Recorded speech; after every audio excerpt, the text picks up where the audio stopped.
Type এবং reference টাইপের মধ্যে পার্থক্য কি?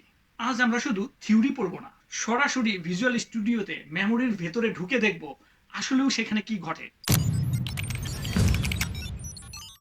আসসালামু আলাইকুম। আজ থেকে আমরা শুরু করছি শর্ট ইন্টারভিউ সিরিজ। ইন্টারভিউতে সবচেয়ে কমন এবং ট্রিকি প্রশ্নগুলোর মধ্যে একটি হচ্ছে ভ্যালু টাইপ এবং রেফারেন্স টাইপের মধ্যে পার্থক্য কি। একজন বিগিনার হয়তো সে কিছু মুখস্থ করে উত্তরটা দিবে, কিন্তু আপনি যদি আপনার ক্যারিয়ারকে নেক্সট লেভেলে নিতে চান তবে আপনাকে বুঝতে হবে এর পিছনে মেমোরি মেকানিজম এবং পারফরম্যান্স ইমপ্লিকেশন। আজ আমরা শুধু থিওরি পড়ব না, সরাসরি ভিজুয়াল স্টুডিওতে মেমোরির ভেতরে ঢুকে দেখব আসলেও সেখানে কি ঘটে। শুরুতে বিষয়টা ক্লিয়ার করি। ভ্যালু টাইপ হচ্ছে একটা বক্স। যখন আপনি একটি ভ্যালু টাইপ ভ্যারিয়েবল কপি করেন, আপনি আসলেই আস্ত একটা নতুন বক্স তৈরি করছেন। ভ্যালু টাইপের উদাহরণ হচ্ছে integer, boolean, double, date time এবং স্ট্রাক্ট। এক বক্সের জিনিস পরিবর্তন করলে অন্য বক্সের উপর কোনো প্রভাব পড়ে না। অন্যদিকে রেফারেন্স টাইপ হলো একটা রিমোট কন্ট্রোলের মতো। এখানে আসল অবজেক্টটা থাকে আপনার লিভিং রুমের একটা টিভির মতো, যাকে আমরা বলি হিপ মেমোরি। আর আপনার হাতে থাকে সেই টিভির একটা রিমোট, যাকে আমরা স্ট্যাক বলি। রেফারেন্স টাইপের উদাহরণ হচ্ছে ক্লাস, স্ট্রিং, অ্যারে এবং ইন্টারফেস। আপনি রিমোটটা আপনার বন্ধুকে দিলেও কিন্তু সে একই টিভির চ্যানেল পরিবর্তন করতে পারবে। রিমোট দুইটা, টিভি কিন্তু একটাই। চলুন এখন কোডে আমরা কিছু প্রুফ দেখি বা ডেমো দেখি। সো এখানে আমরা একটা স্ট্রাক্ট নিয়েছি, একটা ক্লাস নিয়েছি। আমরা জানি স্ট্রাক্ট হচ্ছে ভ্যালু টাইপ এবং ক্লাস হচ্ছে রেফারেন্স টাইপ। সো ছোট্ট একটা এক্সাম্পলের মাধ্যমে আমরা দেখব এটা কিভাবে মেমোরি লেভেলে কাজ করে। যখন আমি এখানে S2 ইকুয়াল টু S1 বলেছি, এখানে আসলে বিহাইন্ড দ্য সিন কি হচ্ছে, দুইটা আলাদা কপি তৈরি হচ্ছে S1 এবং S2। সো S2-র ভ্যালু এখানে যদি আমি চেঞ্জ করি, S1-এর ভ্যালু এখানে চেঞ্জ হবে না, রাইট? সো যেটা বলছিলাম, রাইট, S1-এ এক্সের মান 10 আগেরটাই আছে, X2-তে আমি চেঞ্জ করি, সো দুইটা আলাদা। সো এখানে দুইটা ইন্ডিপেন্ডেন্ট বক্স, একটা আরেকটার সাথে কোনো সম্পর্ক নেই। সো এখন যদি আমরা রেফারেন্স টাইপের ক্ষেত্রে দেখি বা ক্লাসের ক্ষেত্রে দেখি, এখানে T1 যার এক্সের ভ্যালু 10। এখন যখন আমি C1-কে C2-র উপর কপি করছি, বিহাইন্ড দ্য সিন আমি কি করছি, মেমোরি শেয়ার করছি। মানে আমি যদি C1 বা C2 যে কোনো একটা ভ্যালু চেঞ্জ করি, আরেকটার উপর এটার প্রভাব পড়বে বা দুই জায়গায় চেঞ্জ হবে। C2-র এক্সের মান চেঞ্জ করার ফলে ইন রিয়ালিটি C1-এর এক্সের মানও চেঞ্জ হয়ে যাবে, যেহেতু তারা একই মেমোরি শেয়ার করছে। আমি যখন C2-র এক্সের মান চেঞ্জ করছি, C1-এর এক্সের মানও চেঞ্জ হয়ে গেছে। সো এটাই ছিল মূলত ভ্যালু টাইপ এবং রেফারেন্স টাইপের মধ্যে বেসিক পার্থক্য।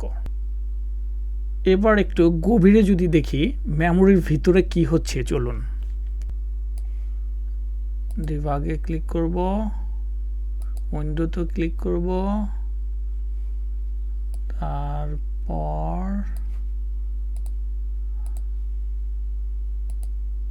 মেমোরি, তারপর মেমোরি 1। এখানে যদি টাইপ করি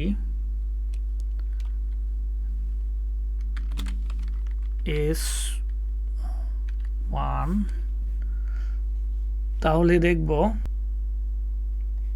সো আমরা যদি মেমোরি রোটা খেয়াল করি ভালোভাবে, প্রথমটা হচ্ছে মেমোরি অ্যাড্রেস,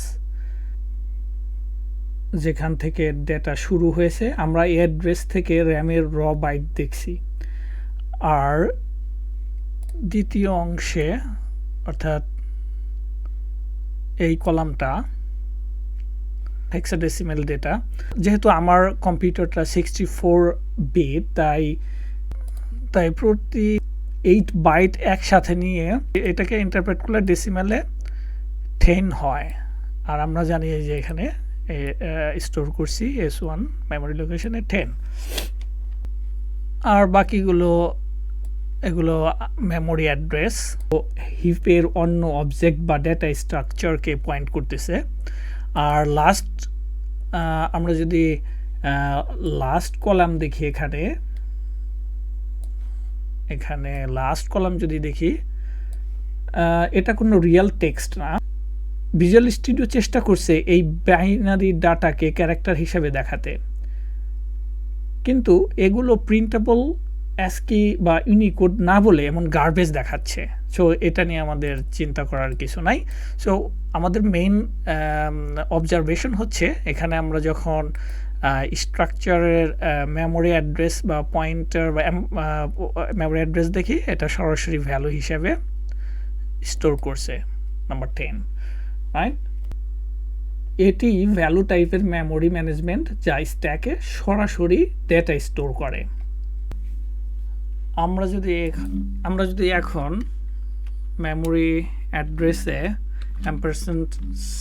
$C1 লিখে সার্চ করি, তাহলে আমরা এখানে একটা মেমোরি অ্যাড্রেস পেলাম। মূল পার্থক্যটা হচ্ছে এখানে, রাইট? সো আমরা স্ট্রাকচারের ক্ষেত্রে বা ভ্যালু টাইপের ক্ষেত্রে সরাসরি এখানে ভ্যালু 10 পেয়েছিলাম, আর এখন এখানে আমরা কি পেয়েছি? আরেকটা মেমোরি অ্যাড্রেস বা রেফারেন্স পেয়েছি, কারণ এটা রেফারেন্স টাইপ, এখানে সরাসরি ভ্যালু নাই। এটাই মূলত ছিল ভ্যালু টাইপ এবং রেফারেন্স টাইপের মেমোরি লেভেলে পার্থক্য। এখন আমরা চলে যাচ্ছি আরও একটা ইম্পর্টেন্ট ডিসকাশনে, শেষ পর্যন্ত দেখুন। ইন্টারভিউতে আপনাকে কনফিউজ করার জন্য জিজ্ঞেস করতে পারে, ভ্যালু টাইপ কি সবসময় স্ট্যাকে থাকে? আপনার উত্তর হবে না। এটি নির্ভর করে তার কনটেক্সটের উপর। ধরুন আপনার একটা ক্লাসের ভিতর একটি ইন্টিজার প্রপার্টি আছে। যেহেতু ক্লাসটি নিজে একটি হিপে থাকে, তাই তার পেটের ভিতরের ওই ইন্টিজার প্রপার্টিও কিন্তু হিপেই থাকবে। সবসময় মনে রাখবেন, value type fields inside a class live on the heap. So summary হচ্ছে, ভ্যালু টাইপ মানে ইন্ডিপেন্ডেন্ট কপি যা কিনা স্ট্যাকে জমা রাখে, আর রেফারেন্স টাইপ হচ্ছে মেমোরি শেয়ারিং যা কিনা হিপে থাকে। আপনার পরবর্তী ইন্টারভিউতে এই লজিকটি মনে রাখলে বা অ্যাপ্লাই করলে আপনার ইমপ্রেশন অনেক স্ট্রং হবে। ভিডিওটা ভালো লাগলে সাবস্ক্রাইব করে সঙ্গে থাকুন। সামনে আরও অ্যাডভান্স টপিক যেমন garbage collection, multi threading, parallel processing, এগুলো নিয়ে আলোচনা করব। আজ এ পর্যন্তই। আল্লাহ হাফেজ। ভাং থাক।